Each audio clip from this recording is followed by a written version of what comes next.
नमस्कार, मेरा नाम है डॉक्टर पुरुधवन और आज इस वीडियो में हम बात करने वाले हैं वो है हॉट टब थेरेपी के बारे में, जो कि आजकल यूट्यूब पे बहुत फेमस हो रही है। अक्सर पेशेंट जब इसको देखता है और मेरे पास आके पूछता है कि डॉक्टर साहब हॉट टब थेरेपी लेनी चाहिए, नहीं लेनी चाहिए, इसके फ़ायदे, इसके नुकसान। और जो पेशेंट ले चुके होते हैं उनके भी कुछ क्वेश्चन होते हैं कि हमने हॉट टब थेरेपी ली है बट हमें कोई बेनिफिट देखने को नहीं मिला। तो हम इन सब चीज़ों को डिस्कस करने वाले हैं इस वीडियो के अंदर। तो शुरुआत करते हैं सबसे पहले हॉट टब थेरेपी को समझने से कि उसमें हो क्या रहा है। तो हॉट टब थेरेपी के अंदर क्या किया जाता है, एक टब लिया जाता है, जैसे आपके बाथ टब होता है, उसको गर्म पानी से भरा जाता है, इसका टेम्परेचर होता है 40 डिग्री सेल्सियस, और उसके अंदर किडनी फेलियर पेशेंट को बिठा दिया जाता है और उसको अगले 1-2 घंटे उसमें सबमर्स रखा जाता है, बैठा के रखा जाता है। जब कोई एक ह्यूमन बॉडी पानी के अंदर जाती है, वो भी गर्म के अंदर, तो हमारी बॉडी से क्या निकल सकता है, वो है पसीना। जब आप पसीना बहाते हो तो आपकी बॉडी में क्या क्या चीज़ें बाहर आ रही हैं। पहली चीज़ है फ्लूइड, पानी। दूसरा है नमक, क्योंकि हमारा जो पसीना है हमें पता है कि वो नमकीन होता है। अगर हम अपने पसीने का टेस्ट करें, उसमें यूरिया की मात्रा देखें, तो हमारे पसीने में, हमारे पेशाब की मात्रा में 50 गुना ज़्यादा यूरिया निकलता है। तो ये तो अच्छी बात हो गई कि आपकी बॉडी में से क्या क्या निकल गया, पानी निकल गया, नमक निकल गया और यूरिया निकल गया। मगर यहाँ पे दिक्कतें ख़त्म नहीं होती। पेशेंट को ये नहीं लगना चाहिए कि उसकी किडनी ठीक हो रही है। जब आपकी किडनी खराब हो रही होती है तो आपकी बॉडी में बहुत सारा वेस्ट मटेरियल इकट्ठा हो रहा होता है। भाई फ्लूइड है, पानी है, वो निकल नहीं पा रहा, किडनी कम काम कर रही है। नमक है, अगर बॉडी में ज़्यादा है, निकल नहीं पा रहा, तो वो इकट्ठा हो रहा है।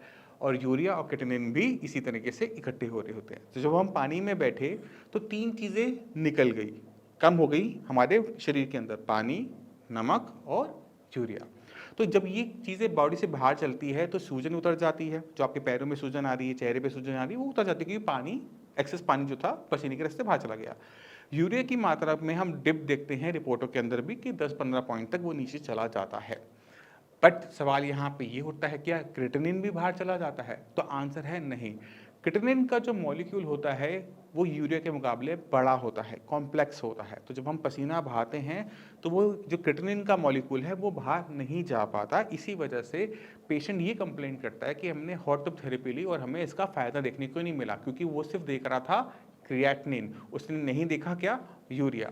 तो जब भी आप हॉट टब थेरेपी लेते हैं तो इस चीज़ का ध्यान रखें कि क्रिएटिनिन की वैल्यू में कोई फ़र्क नहीं आने वाला, क्योंकि वो पसीने से बाहर नहीं जा पाता। आपको मेरी बात पे विश्वास नहीं होता तो गूगल पे जाके सर्च करो, तो आपको सारे के सारे आंसर मिल जाएंगे। और इस पे ऐसा नहीं है कि रिसर्च नहीं हुई है, बहुत मेडिकल रिसर्च हो चुकी है। क्योंकि हम सब जानते हैं कि डायलिसिस का एक साइड इफ़ेक्ट है। उस डायलिसिस के साइड इफ़ेक्ट को कम करने के लिए अगर हम किसी तरीके से, पसीने के तरीके से अगर हम क्रिएटिनिन यूरिया को निकाल पाते तो शायद डायलिसिस की ज़रूरत ही नहीं थी, है ना? तो इस पे इसी वजह से बहुत रिसर्च हो चुकी है ऑलरेडी, और सब में ने यही पाया है कि क्रिएटिनिन को हम नहीं निकाल सकते, यूरिया को हम पसीने के रास्ते बाहर निकाल कर उसे आराम से मेंटेन कर सकते हैं। रहेगा वो हाई लेवल पे, बट हाँ, वो ज़रूरत से ज़्यादा नहीं बढ़ेगा। अब जब यूरिया आपके शरीर में कम होता है तो यूरिया से होने वाले सिम्टम में भी आपको आराम देखने को मिलता है। अब जब यूरिया होता है वो अक्सर आपको वॉमिटिंग है, मुँह का जो एक खराब टेस्ट होता है वो बनाता है, और आपको भूख खत्म कर देता है। तो जब हम यूरिया बाहर निकाल रहे हैं गर्म पानी में बैठने से, तो भूख खुल जाती है, खाना आपको अच्छा लगने लग सकता है, आपकी जो वॉमिटिंग की सेंसेशन है, नॉजिया की सेंसेशन है, वो कम होनी शुरू हो जाती है। तो ये जो सुधार है ये हमें पेशेंट में देखने को मिलता है। पेशेंट में जब ये सुधार आता है, पेशेंट को लगता है कि मैं ठीक हो रहा हूँ, मेरी किडनी ठीक से काम कर रही है, इसलिए वजह से मेरे के अंदर ये सिम्टम कम हो रहे हैं। नहीं, वो इस वजह से कम नहीं हो रही, वो पानी में बैठने की वजह से जो यूरिया पसीने के साथ निकला उसकी वजह से वो कम हो रहे हैं। अब सवाल ये उठता है कि हम पानी में बैठने से क्या अपनी किडनी को स्टार्ट कर पा सकते हैं? तो इसका आंसर है नो। आप जब कभी भी दिन में नहाते हो, आप गर्म पानी से नहा रहे हो, ठंडे पानी से नहा रहे हो, तो कभी ऐसा हुआ कि पानी आपकी स्किन के अंदर चला गया हो? स्किन जो होती है वो वन वे रास्ता है, इसमें से पानी बाहर आ सकता है, फ्लूइड बाहर आ सकता है, बट इसके अंदर जा नहीं सकता। क्योंकि अगर पानी अंदर जाने लगा ना, तो पानी के साथ बैक्टीरिया, वायरस सब अंदर चले जाएंगे और हमारी बॉडी कुछ ही दिनों में पूरी तरह से खत्म हो जाएगी। तो हमारी स्किन जो है वो वन वे रास्ता है, पसीना निकल सकता है, पानी अंदर जा नहीं सकता है, चाहे आप जो मर्जी कर लो। आपकी स्किन खराब हो जाएगी बट पानी को अंदर नहीं जाने देगी। इसलिए जो स्किन होती है वो हमारी बहुत इम्पॉर्टेंट ऑर्गन है, जिसके बारे में हम कभी भी बात नहीं करते। अब सवाल होता है कि हमें ये करना चाहिए या नहीं करना चाहिए, कि हम हॉट टब थेरेपी लें या ना लें। तो मेरी ये एडवाइस रहती है पर्सनली कि जिन पेशेंट के अंदर यूरिया की मात्रा ज़्यादा है और जो यूरिया के सिम्टम को सह रहे हैं, उनके लिए वो टेम्परेरी बेस पे काम कर सकता है कि आपने यूरिया को थोड़ा सा बाहर निकाला और आपकी बॉडी में एक हल्कापन आ गया, आपकी भूख खुल गई, आपकी जो वॉमिटिंग है वो रुक गई। बट क्या इससे किडनी ठीक हो जाएगी? तो आंसर है नहीं। जब पानी ही नहीं जा सकता बॉडी के अंदर पसीने के रास्ते, स्किन के रास्ते, तो हम मेडिसिन को भी नहीं पहुंचा सकते स्किन के रास्ते। निकाल सकते हैं पानी को, मतलब अंदर डाल नहीं सकते। जब मेडिसिन अंदर नहीं जा रही तो किडनी की कंडीशन ठीक नहीं हो सकती। किडनी जो है वो स्किन के पास लगती भी तो है नहीं कि उसे थोड़ा सा हीट मिलेगा और वो कुछ ना कुछ उसमें चेंजेस होंगे, ऐसा नहीं है।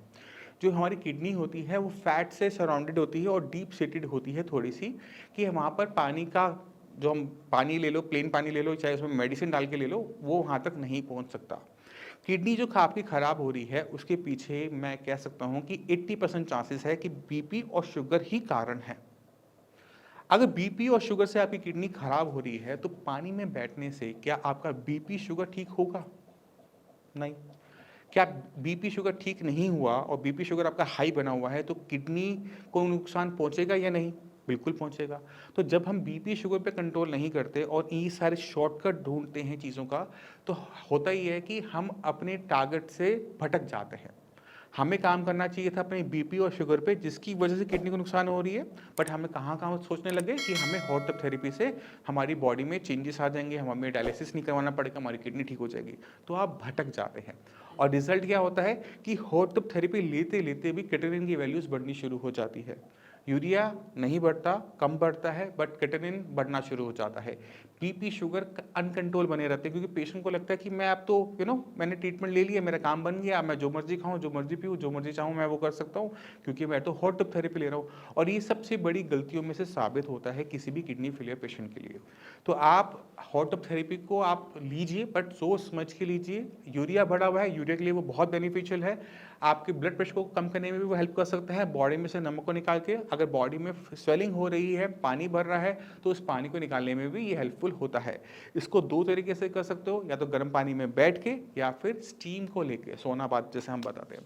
तो दोनों ही तरीके से किया जा सकता है, बट आपने ध्यान रखना होता है कि मई जून जैसी गर्मियों के अंदर ये काम मत करो क्योंकि बॉडी को हीट स्ट्रोक होने के भी चांसेस ज़्यादा होते हैं। आप अपने हेड को ठंडा रखो क्योंकि जब आप बहुत गर्म पानी में बैठते हो तो आपका ब्लड जो टांगों में घूम रहा है वो भी गर्म होना शुरू हो जाता है और वही गर्म ब्लड आपके बाकी ऑर्गन्स, आपके ब्रेन तक जा रहा होता है। तो इसमें आपकी जो कंडीशन है वो ख़राब हो सकती है। तो आपने अपने हेड को, क्योंकि पानी में वो तो डालते नहीं है, उसको बाहर रखना होता है। जब हम स्टीम लेते हैं तो भी हम अपने हेड को बाहर रखते हैं कि आपका बॉडी में कोई दिक्कत एक्स्ट्रा, मतलब कॉम्प्लिकेशन पैदा ना हो। तो इन चीज़ों का आप ध्यान रखें। हॉट टब थेरेपी अच्छी है, बट इसका यूज़ केस को समझ के कीजिएगा। फिर भी आपके माइंड में कोई भी डाउट है, कुछ भी पूछना चाहते हैं किडनी फेलियर को लेकर, वो आप हम मुझसे पूछ सकते हैं।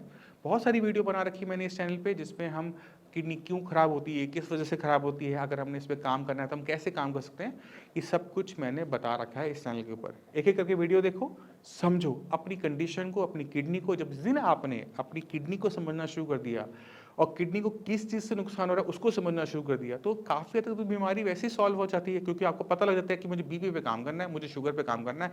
आप क्या करते हो, फट से अपने डॉक्टर को बोलते हो और वो उस पर काम करना शुरू करता है और हमें वो रिजल्ट्स देखने को मिल भी जाते हैं, जैसे मैं आपको हर बार अपने पेशेंट की रिपोर्ट्स दिखाता हूँ। अब इसी के साथ चलने की आगे चाहूँगा। मिलते हैं अगली वीडियो में, तब तक के लिए नमस्कार।